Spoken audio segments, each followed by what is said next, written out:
Detik-detik Panglima Perang OPM dihantam drone granat TNI, 3 ajudan tewas, gerak KKB dilumpuhkan. Kelompok kriminal bersenjata, KKB, Organisasi Papua Merdeka, OPM, kembali dilumpuhkan oleh aparat TNI. Panglima OPM Kodap 15 Ngalung Kupel, Lamek Alip Kitaplau, dinyatakan tewas dalam serangan drone granat TNI kemarin. Tak hanya itu, 3 ajudannya juga dinyatakan tewas dalam penyergapan kelompok OPM tersebut.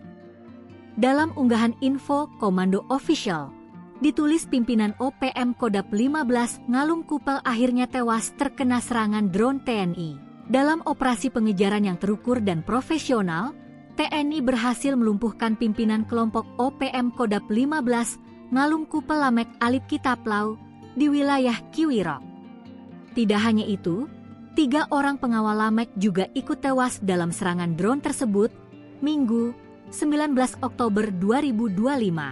Sementara dikutip dari Tribun Jambi, Manajemen Tentara Pembebasan Nasional Papua Barat, TPNPB, OPM seolah membenarkan hal tersebut.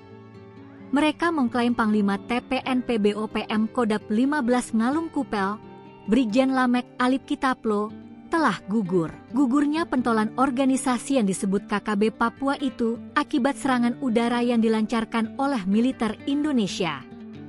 Serangan bom menggunakan drone disebut terjadi pada hari Minggu sekitar pukul 6 WIB, menargetkan markas TPNPB OPM Kodap 15 Ngalung Kupel. Dalam siaran persnya, juru bicara TPNPB OPM juga melontarkan tuduhan dan klaimnya menargetkan kepemimpinan di Jakarta.